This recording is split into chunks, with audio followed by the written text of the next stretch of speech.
to the CanPassWillPass show and podcast, the podcast show that hopefully brings you inspiration. We talk about success, challenges, and how you can max the potential of your career in medicine. And we're super, super, super lucky and proud to have Dr. Ishani Patel on board today. She's a portfolio GP who has many, many, many hats and has done many fascinating things in her career. Thank you so much, Ishani, for coming. Thank you for having me. What a great day to start my Sunday. Yeah, beautiful day, and it's quite early. So thank you for doing this so early as well. I know you've got some clinics coming up in the afternoon. I do. I'm doing a hot hub session. It's not far from here though. So yeah, no, we're good. Thank you. Good stuff. Yeah, thank you so much for coming on. Just in 30 seconds, can you summarize the 100 things that you do right now? We'll try and pick up some of these things as we go through. Okay, so first and foremost, I'm a portfolio GP. General practice is the core of my professional being. I also founded a company over a decade ago. It's called Lantern, and we are a workforce technology platform supporting the NHS. And so I have an interest in that, and I'm also a salaried GP in Northwest London, and I'm the digital lead for the accelerator in Northwest London. So looking at putting online consultations and sort of virtual total triage for patients across the entire system. So it's, yeah, lovely. Amazing. And well done for doing that in 30 seconds. So we're going to touch on all this actually, because there's some really interesting things there. We'll talk about your journey. How do you get some of these things? How do you balance it all? We'll talk about the GP side, the entrepreneurship side. There's so much material here, and I think we're going to struggle to fit it all in. But let's start. I'll try to be concise. Yeah, let's try and do that. Let's go back to the beginning.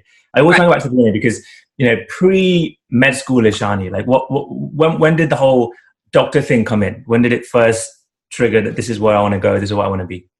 So we didn't have any medics in the family, and my cousin and I, so he was in Leicester and I was in London, and I think we just kind of always had this tandem thing that we'll be medics. And I think there's a lot of unconscious decision making or subconscious decision making when you're, you know, second generation immigrant family, and everyone's like, oh, you want a doctor in the family, and it's sort of maybe that unintentional brainwashing that happens. But I have no regrets. I have that was fine for me. So my cousin and I, we applied for med school at the same time, and we ended up getting into the same medical school. So for me, it was just like, I want to study with my cousin for 6 years. And we did. So he moved down to London, and we were at Guy's, King's and St Thomas's Medical School, and that's basically what started it. So it was because I just wanted to spend time with my cousin brother. Yeah, absolutely. And how was it at Guy's? I heard a lot of good stuff about Guy's. Good. My school had been in West London, so I didn't apply to campuses outside of London. I think I wanted to stay close to my family, although I did move out. So my mum was expecting me to stay, and I didn't. And then so then moved to Southeast London, and great place to train. Met my lifetime friends there. And I think before we started recording, I was just saying to you that now I'm currently working with someone who I was at med school with, who've known each other for 20 years. And I'll hopefully be joining his GP partnership in sometime this year after my studies are finished, because I'm also completing an executive MBA. So once that's done, then I'd love to go back to partnership, because I really enjoy that aspect, the business side and the management side and the human relationship side of running a practice. And you've done various roles within general practice, and you talk about the pros and cons of different roles as well, because I think you've got a lot to offer to people who are considering, what do I do? You know, do I go down the locum route? Do I think about partnership? I've heard so many pros and cons, and we'll cover some of those as well. But it's amazing how things come full circle. Going back to work with people from med school is amazing. I know. Actually never occurred to me that we would end up going into business together. But it's one of those joys of the uncertainties of life. Really cool. That you just never know. You never know where things are going to go, and I think that's great. Got to embrace uncertainty. And that's the joy of it, isn't it? Just not knowing what might be in 2 years, and you're putting everything into something right now, but you don't even know whether you're going to be doing that in 2 years' time. It's just about maxing each thing at each time, I guess. Yeah, I do think it's important to have, even as a family. Like I was talking to my brother the other day, and he was like, "So Ish, what's your 5-year plan?" And I was like, "Huh?" And come on, Ish. Like, we need to have, you have your personal 1-year plans, your 2-year plans, and you have your professional and your business 5-year plans. Yeah. I think when you have a technology startup, 5 years is so long down the line. In quarters, actually, in terms of targets. But it just occurred to me, I went, actually, maybe I need to have a 5-year plan, 1 and 2 and 5 year plan for my personal sense. Yeah, but it's good, and it keeps you driven, doesn't it? Like knowing some end goals and being flexible, they can change, but having something to keep you going, because through those days where it's tough and you don't want to get up and do the little things that are difficult. Now is having that perspective of it's all on a path, isn't it? And there's something. Yeah, and I know people throw the term like growth mindset around, but I really think it's true. If you set yourself even small things, like, okay, so for example, I'm not small things now, but I want to get a puppy, and I spent the last 18 months looking after fostering a King Charles Cavalier, and now I've done my training, so I'm like, okay, now I'm ready to have my own dog. And it's things like that, like it might seem so irrelevant to someone else, but to me that's such a huge thing. It's an addition to the family. It's so important and brings you joy when you've been working really hard.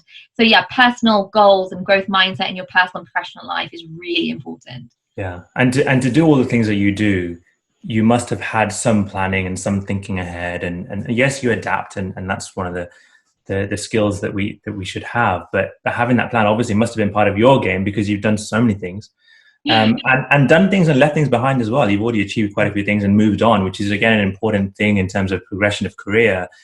You're in one thing, it's great, but there may be something better in the future, and letting things go may be difficult as well. But let's go back a little bit again to med school then. So you're med school guys. What were you like? Because we obviously trained people for exams and passing exams. What can you remember your med school exams? What were you like? Were you a last minute reviser? Were you someone who was there from day one and built up slowly? How did you do it? I was a little bit of both, depending on the time of the year. Okay, fair enough. When it was dark and cold and wintry, you're not going out. You're going to the libraries at Guy's campus was just beautiful. Yeah. So it was actually, you wanted to go and sit there. It was a great place, just the smell and just the architecture and the history. So I really looked forward to sitting in this kind of old style libraries rather than the new polished kind of building across the other side of the campus. Yeah. So in dark winter months, kind of maybe more diligent, more purposeful. But then in the kind of spring, summer, when the weather got better, I would confess I was more of a crammer. But I mentioned my cousin. Yeah. At the beginning of the podcast, so I kind of like to do stuff in tandem with him, and he's definitely a crammer. Okay. But it was lovely because all of us, we all lived together, and in terms of our friends, and so we would kind of all just do things as like a bit of a wolf pack, really. That's how you survive medical school. It's fun. And did you fly through? Like, what were you someone who was topping everything, or were you a scraper? Like, how did you do it? That's I actually don't remember, which means I clearly was neither. I'm lucky. I luckily didn't have to resit anything. But I was definitely not a distinction student. And I think even now, people are challenging like what makes a good physician, what makes a good clinician. Is it book knowledge? Is it that the system 1, system 2 thinking? Is it something you can just look up from a reputable source? Or is it how you deliver information and how you communicate with patients? So yes, you've got to know your stuff, but actually I challenge that intellect is superior to communication and empathy and relatability and storytelling. I think if you're good at those other things, book knowledge will come. You've got you've got NHS resources and accredited reputable for your knowledge. So smart working, isn't it? I wasn't like a book smart one. Yeah, and I suppose for certain exams you need one type, and certain exams you need another type, isn't it? It's that balance, and that's why I guess being clinicians, that the overall rounded endpoint is it gives us so many skills to use in various things in life.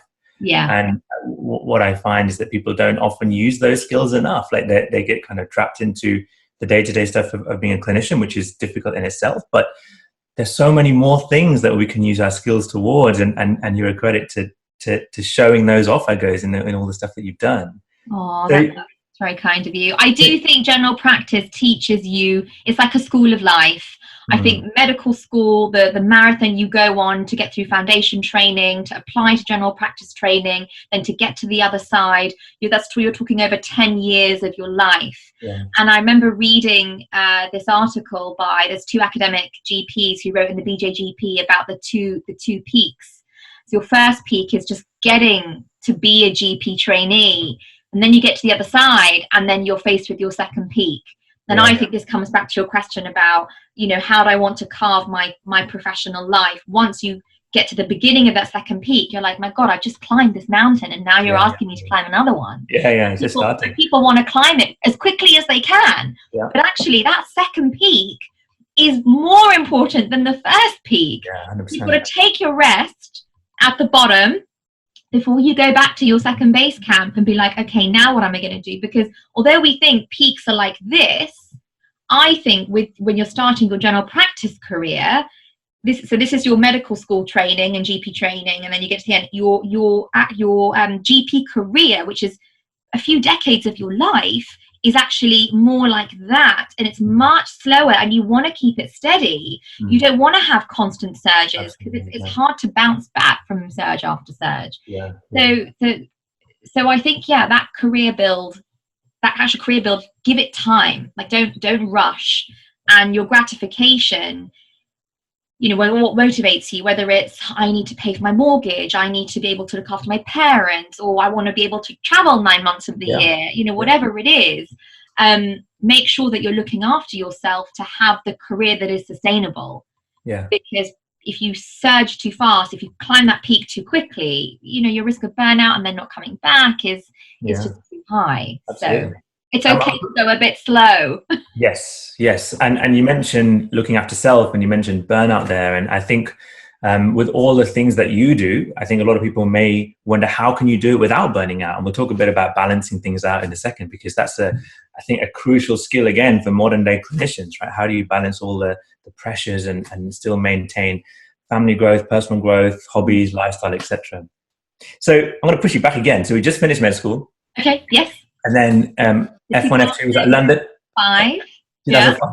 So with London, always. Have you always been F1, F2 in London as well, I presume? Yeah, around. So with Guy's and St Thomas's, they could place you all, you know, as south as Brighton. So in my first year, I was in Bromley. In my second year, I went to Haywards Heath. And that was F1, F2. And then for ST1, I moved to West London to the Riverside scheme, and then merged with the St Mary's. I did a few months with the St Mary's scheme. So I just had to kind of go back to where was comfortable, where my family.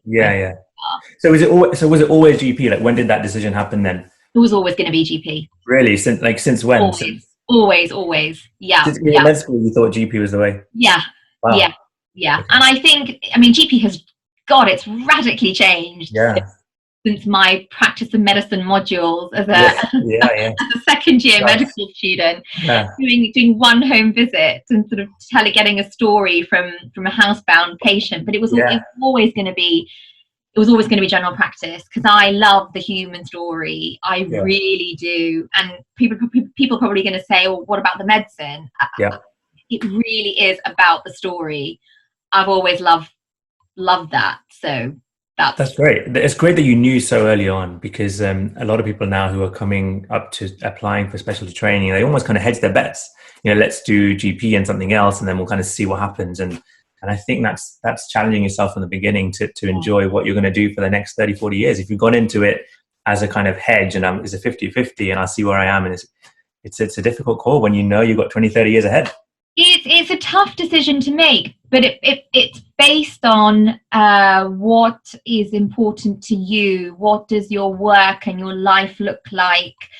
Many professions outside of general practice in medicine are looking more and more at work-life balance and joy at work and flexible working. For me, because I had interest in these other things, general practice just seemed like the most sensible foundation and bedrock for everything else that I was interested in.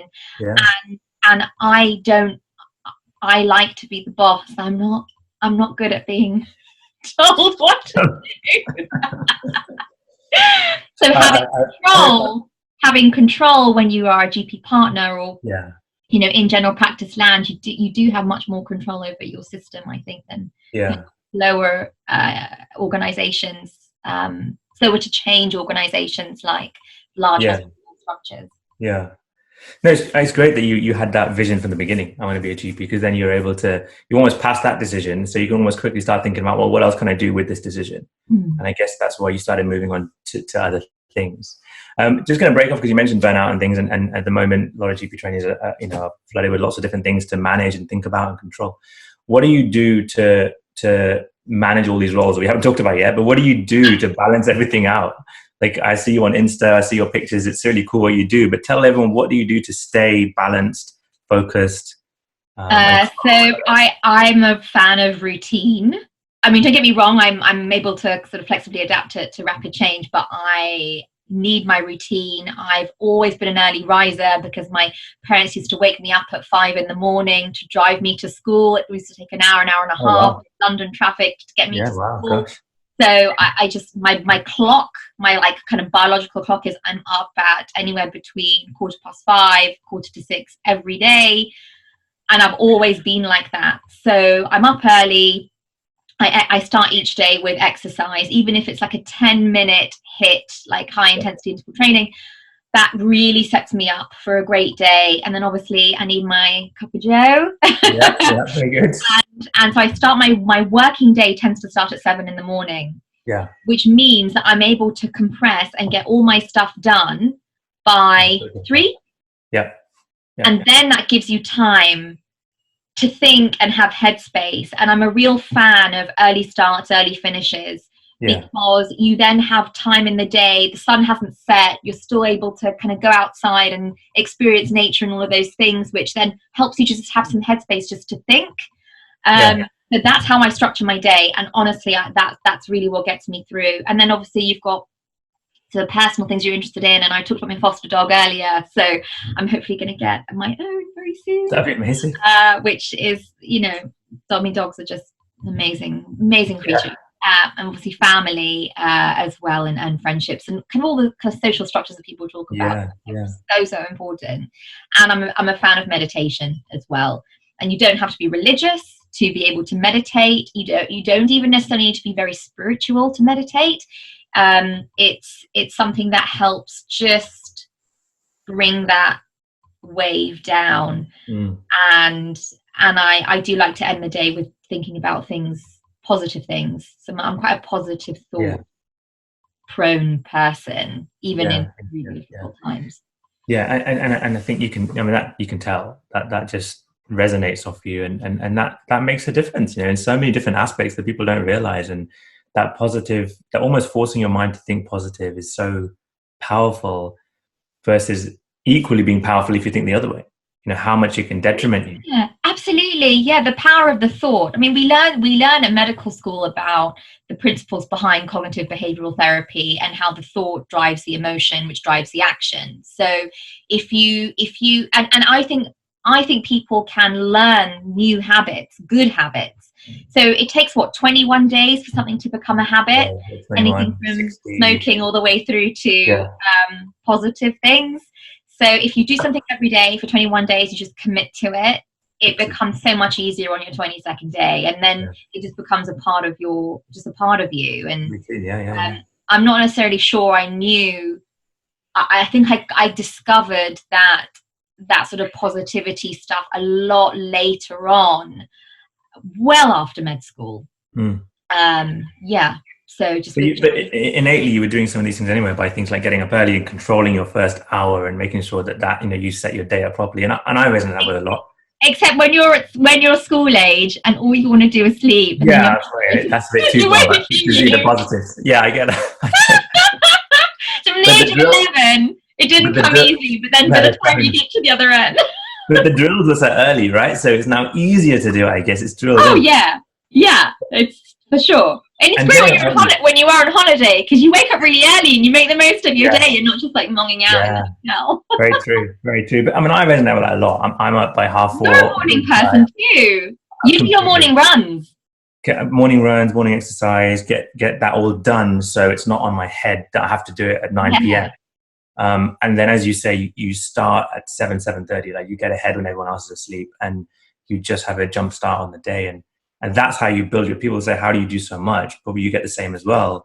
It's just controlling your time, isn't it? Like, when you wake up at 9 and you have to squeeze everything in before it gets dark at 5, including look after yourself and eating right and exercising and family, it's just too much. And no wonder it gets difficult. So that's super. But you're also tapping into that I mean, I know you have a family, so you probably don't get as much uninterrupted time as I do. Yeah. My most valuable times are between sort of 5:30 and 6:30 in the morning. Yeah. Very few people email you at that time of day unless they're in a different time zone. Yeah. It is uninterrupted, peaceful time. Yeah. And that's the best way to start the day, before the flurry of phone calls and emails, and you're in clinic, and obviously your reception team and extended clinical staff have queries and this and that, and so they'll screen message you and they'll call you, and you're getting through your surgery all at the same time. So it's that calm before the storm, flurry, and then the calm again. And having the insight that I need that hour to make the rest of my day work well. That's really, really good. So you did it F1, F2, and you knew you were going to do GP training. So you applied, obviously knowing what you're going to do, and then VTS. How was that? Can you remember much of VTS? 3 years? So I split my VTS across 2 schemes. So I was in the Riverside scheme, and then I did some time at the St. Mary scheme, and both schemes are wonderful. The time I really, really treasure was the St. Mary's component, because I was in general practice. Yeah. And my program director, one of my program directors, it's just been such a massive mentor and inspiration to me. And then the practice that I was in, I then became a partner there. And so it was like the making of me as a junior partner. Yeah. And learning about the business side and the management side, and all things, so many hidden things that happen. Operations is a big thing, and when you're in a large practice, and of course, and all of those things just kind of came to life. So that was sort of the first, I'd say, my first tranche. And then I was very lucky to have gotten my first non-clinical job with the Royal College of GPs, when they just launched their e-portfolio. And so they needed someone to help build online modules. So online learning was new to general practice, and so I was a clinical fellow there and got to build educational modules for. Amazing. Straight after you came out of ETS. Literally came out of ETS, saw it in RCGP News. Hadn't done a job interview. I can't remember the last time I had a job interview. And just had to turn up, had to obviously answer questions and give a presentation that they gave you, I think, a very short time frame on the day to plan. They didn't give you any sort of prefix criteria of what you needed to present. So it was all done on the hoof. And then I was lucky got it, and that sort of helped me then see other things in our general practice ecosystem. And then through that, I got asked by a colleague to start working in cancer, to start working on early detection in northwest London. And then over time, as organisations are restructured, it became the whole of London. And I did that for a few years. So early diagnosis of cancer was a big thing for me for a very long time. I think that's probably when we met, I think. I think so. Because I remember you doing your cancer stuff then. And we met through your other entrepreneurial venture, which we'll talk about in a second. And that's how I got to know you. And it's been good to see the evolution of what you've been doing, and the amount of stuff that you've achieved, even in that short period of time, let alone the bit that you did before that. But just going back to what you said there about applying for that job straight out of ETS, I mean, I think that is so crucial, and it shows why you've achieved so many things, because you jumped in, never having done an interview like this before, never having designed the modules before, but you saw the opportunity, and probably, I guess, you didn't think about it too much. You just kind of said, well, let's do it.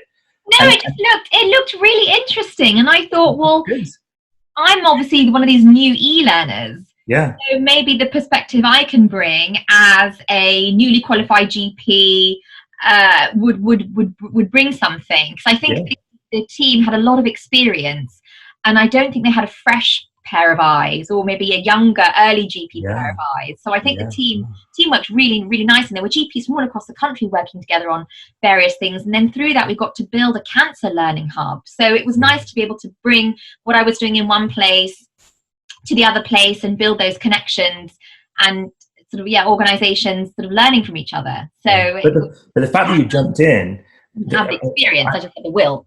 And just the will to say, let's try. Like a lot of people would have read that ad, I bet you, and just said, oh, I'm not quite there yet, maybe in a year, a bit more experience, let me be a bit of a GP first.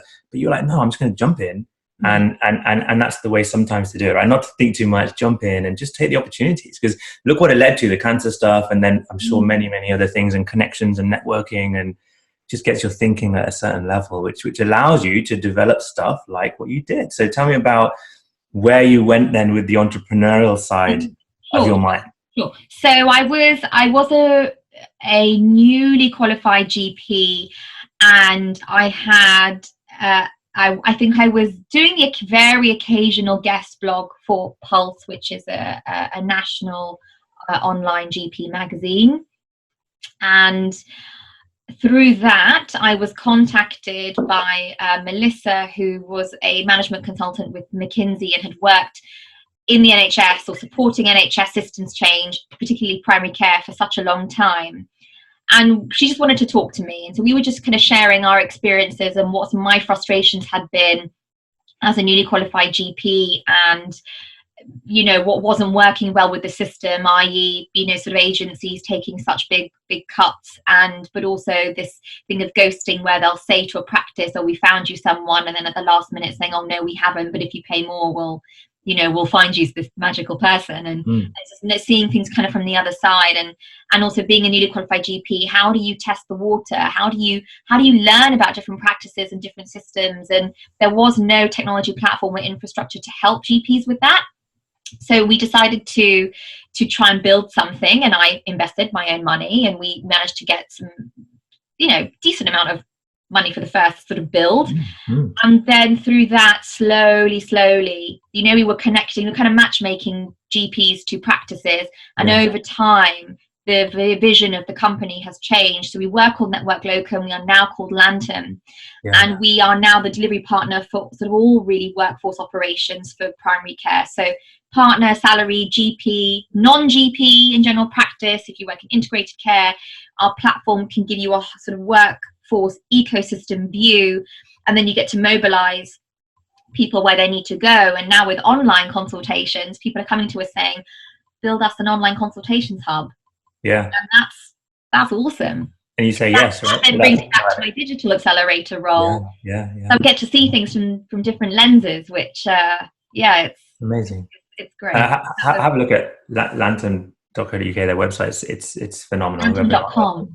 Lantern.com, It's all right. Our website is going through a 3.0 anyway. So have a look at it. It's super. And that's where I connected with you guys, because I remember when it was the old Network Locum. My background was education, and we were just building our own education company at that point. And I was looking for opportunities within education to try and build my portfolio. So that's when I connected with you, and I became, I think it was one of the educational... You're one of our champions. Ambassador or something. I can't remember what the term was. And I remember running a few events, and I think we got you down to do a cancer talk in Birmingham. And that's when I first met you. So that was, I don't know how many years ago, but that was the old days of Network Locum. And it's been amazing to see how things have changed. And you and Melissa are doing incredible things. And I'm sure we're going to go from strength to strength. And I think one of the things that's helped with you guys is the adaptation. Like you had a model and you thought, okay, this is what we're going to do. But very quickly you were able to think about what actually is needed and what is the bigger picture. And maybe in 3, 4, 5 years, what are people going to need? And how can we help bridge that gap? And I think that's credit to you guys for that visionary thinking. And I think that's what we're trying to do in changing the way that we educate people and bringing out things that people almost don't think they need right now, but they're going to need in 2 or 3 years, and just getting ahead of that curve. And I think that in terms of entrepreneurship is an important thing. But where did that bug come from? Where did the entrepreneurial thought come from? Or was it there always? Or were you always wanting to do something on your own and create something and build something? I don't know. I think that the vibe around my family has always been start your own, do your own thing. But Network Locum Lantern was not solely me. I just want to be so clear. Yes. This is definitely a team. It was a small team to begin with. And every person, whether you were a founder or not, every single person is responsible for the achievement and the growth that came. So I would never ever say it was mine and I did it. Yeah, of course. It was my thing. It was always our thing. Yes. But yeah, it was the partnership, I think, and the partnerships, because it wasn't solely two of us actually early on. Yeah. There were more of us actually. Yeah. It's definitely the team start. And I think similarly to what you do is you're really good. I think you're really good at listening to what people are worried about. And I think beyond I'm worried about passing my exams, I think you're looking at fears beyond the immediate goal of I've got to pass. When I talk to you, I hear you listening about things maybe people aren't saying so openly. So it's lovely to see that you're looking at, how do I support people beyond? Yes, I want to help you pass your exams, but actually I want to also help you beyond that. And I think that's where you and I have so much synergy, because Lantern's job isn't to help people think about the stuff outside of where am I going to work and what am I going to do. It's a technology platform. There's nothing emotional about it. Like exams. That's something I think you and I have in common, and I know that you're so passionate about helping people think beyond the exam. So it's that listening to the client or the maybe what you're hearing from them is that I just want to pass the exam. Like maybe you're hearing someone saying I just want to get a role. I want to find a job in town. But you're seeing you're adding extra value, even if it's not wanted or needed at that point, but it's it's helping, and that's key, I think, to see. And that's where you and I, that's where we were doing those workshops together. And it was free, it was something that we just wanted people to be able to tap into, just to get them thinking about stuff beyond that transactional bit, I remember those days, seems ages ago, but I remember it was ages ago. It wasn't that long. Ishani, was it too long? In the same. Yeah, I think so. I don't know. It wasn't that long ago. But Lantern.com, have a look at it. It's a fantastic evolving place, and it's super good to see the growth from those very, very, very early days. So people look at you and think, what an amazing, successful person. Look at this GPU, does so many things. But what does that mean? What does success mean? Do you feel successful? How do you approach it when people say, you are so successful? I want to do what you can do. Oh, gosh. I think... So because I'm quite a goals-oriented person, sometimes I don't take the time to sit still and actually, that's not true. I do take the time to look at the things that haven't gone as well as I would have wanted. I don't spend enough time looking at the things that went well very quickly. So success to me, depending on what hat I've got on, is so success to me as a GP, soon to be hopefully partner again, is making sure my workforce are happy, healthy and thriving, and therefore my patients are happy, happier, and the system is doing better for them. Success as a digital lead is helping the online consultations roll out for all the 8 CCGs across North West London, minimising the teething problems, making sure that practices know they've got support when they need it, and that things are as painless as possible. Because implementation with technology is one of the most painful things, especially when there's a clinical component, there's a patient-facing component, a clinical change component, and a systems change component.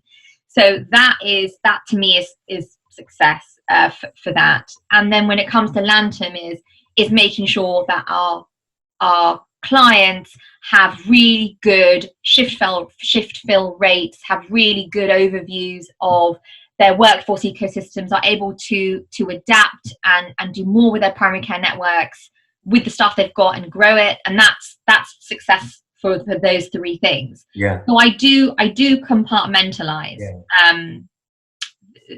for those things. And sometimes some jobs will be going really well and others you're pulling teeth. And in a way, it's nice to have three different things, because They're all going through different bits. Yeah. And one's always going to be good. It always brings me joy. And you'd hope that at least one's going good at any point. Yeah.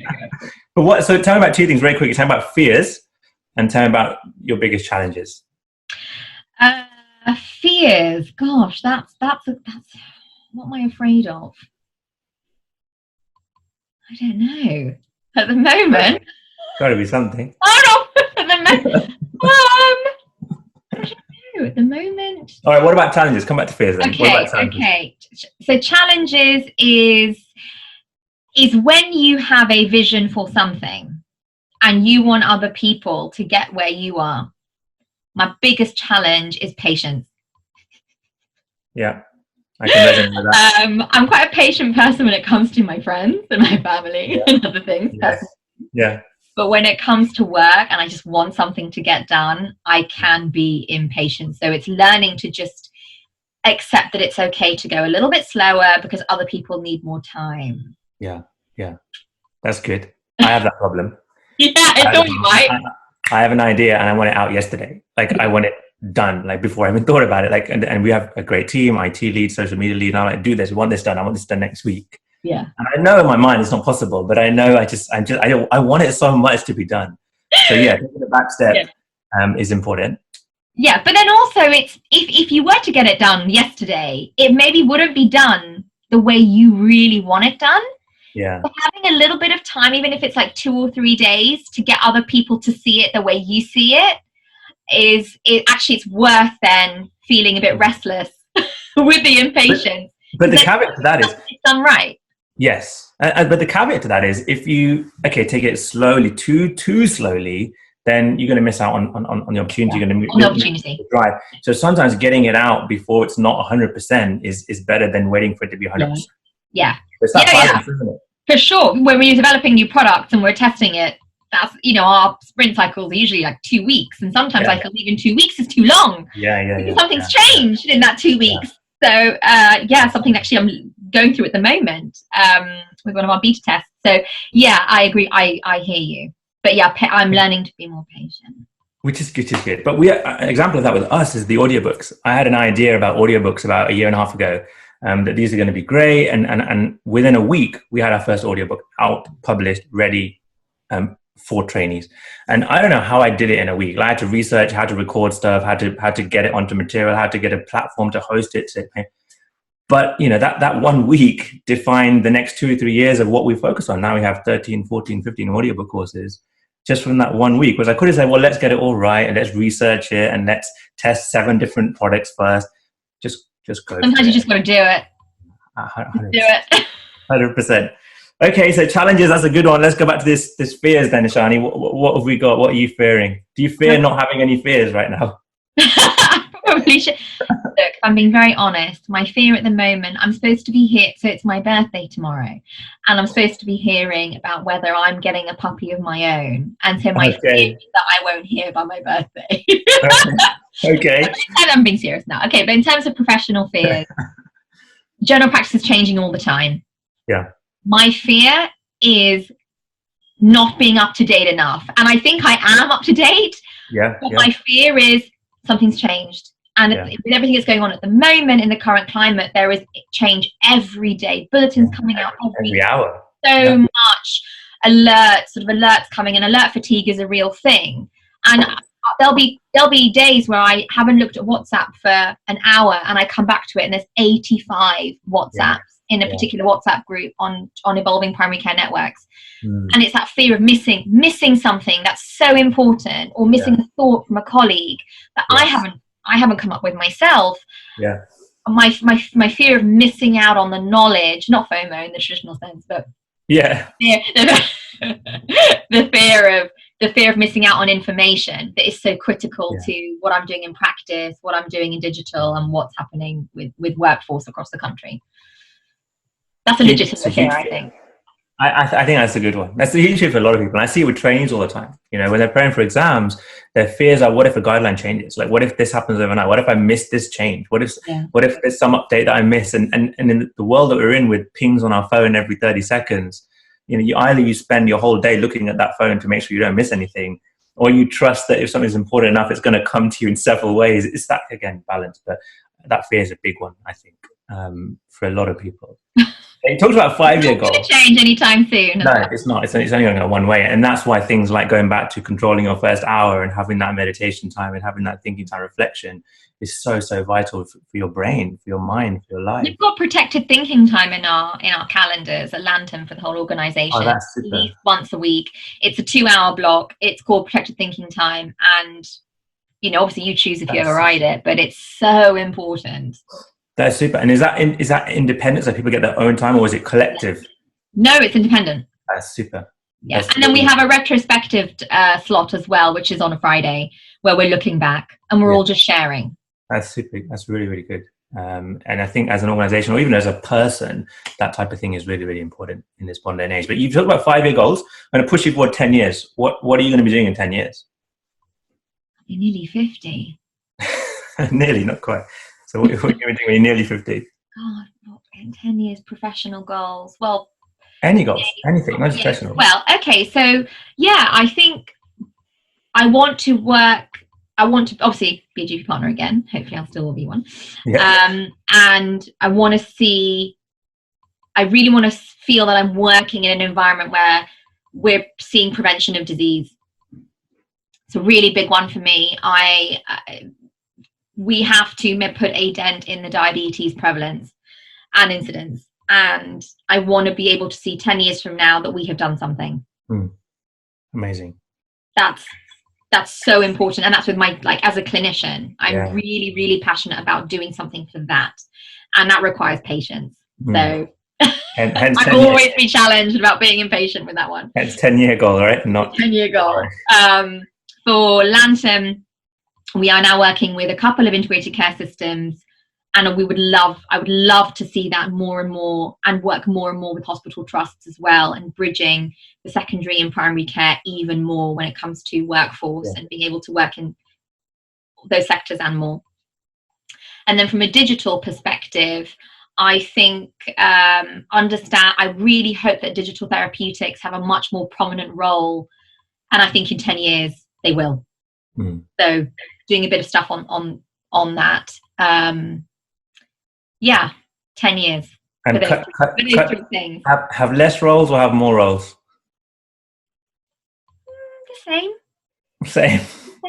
But not the same roles, but the same same numbers. I'm okay to say I don't know on that one. I'm all right with not knowing what's gonna, because as you said, things happen. Sometimes something comes out of left field, opportunities come that you didn't expect. But at the moment, I really want to make sure we just keep building out general practice, keep going. I'm not. Yes. Someone asked me the other day, do you think you'd ever become corporate? And I was like, what do you mean? And they said, well, you're doing an exec MBA, so surely that means you just want to leave. And I went, no, it's the opposite. Like I want to stay. I'm not going anywhere. And everyone, to be honest, everyone has a bit of corporate in them, and you have to this day and age, whatever you're doing. True, but I think they were asking would I want to be like a chief exec of I don't know, a social enterprise that sits wholly outside of healthcare. And I was just like, no. General practice is the foundation, it's the core of everything, and then everything else wraps around. So it's very good. They'll have to kick me out if they want. A couple of last things, because I know you got your clinic later on today. A couple of last things. What was the most memorable exam you took, and why? What stands out? Can you remember any particular exam? 2, the CSA. It is probably my most recent exam anyway. Although it was a while ago. Yeah, because we were the first year to do the CSA in its new style. So, and the college was temporarily located in Croydon at the time. I did my exam in Croydon. Yeah.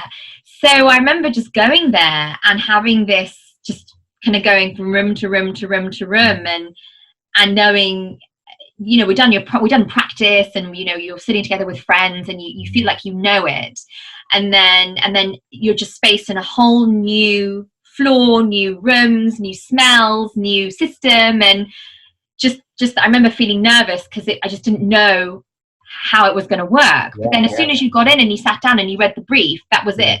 You kind of just switched into gear. And so this CSA, I remember really clearly. I remember doing a telephone consultation, but I think the person was in the room with me, and while I was doing the telephone consultation, again, that happens now. Which obviously doesn't feel real. But yeah, that's the bit I remember. You have to laugh at these workarounds. So CSA, and we do a lot of training for CSA, obviously, and I see people day in, day out with those exact same worries, fears, thoughts, what's going to happen, what's it like, etc. So that was one. And the other one, you said two? Or was that gone already? I'm sure you said you had two in mind, did you? My driving test? Because I didn't get my license till I was an F1. Okay. I was later to get my license and get my car compared to my peers, and why was that? Any reason? I just didn't need it. I think it's fair enough. In London, and you didn't really need a car then. And then when I got my first post in Bromley, I was like, oh God, now I need to learn how to drive. Yeah. So my driving test. Yeah, there you go. So that sticks out, and you passed first time. No. Have you passed now?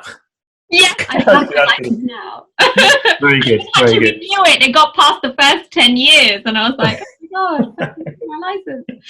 So I failed my driving test twice. Wow. I wonder why that was. Like, genuinely, why do you think that was? I wasn't ready. You maybe didn't wake up at 5 that day. Maybe you didn't have your hour to yourself that day. Maybe that's why. But nothing gets you ready more than, oh my God, I have to move to Haywards Heath in 2 weeks. I need to pass my test.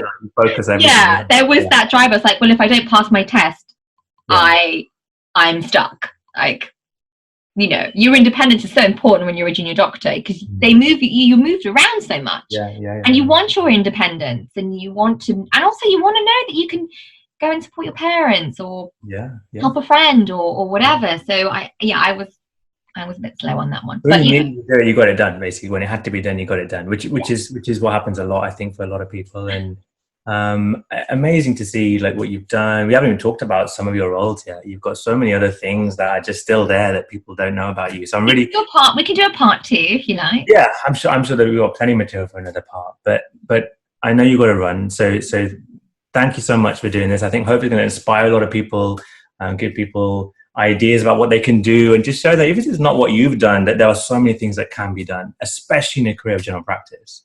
Thanks for your time, and it's lovely to see how well you're doing. Yeah, and hopefully we're going to catch cheering you. I'm one of your invisible cheerleaders. Yeah, thanks, Ishani. But so before we go, can I just get a couple of hashtags? Okay. Hashtag CanPassWillPass. Say it. Okay. All right. Hashtag CanPassWillPass. Amazing. That wasn't forced at all. Thanks, Ishani. We do again. You've been brilliant. No, it's fine. You've been brilliant. Thank you so much. Have a good day, and we'll catch up very soon. And I'm sure there'll be a part 2. There'll be a part 2 for sure.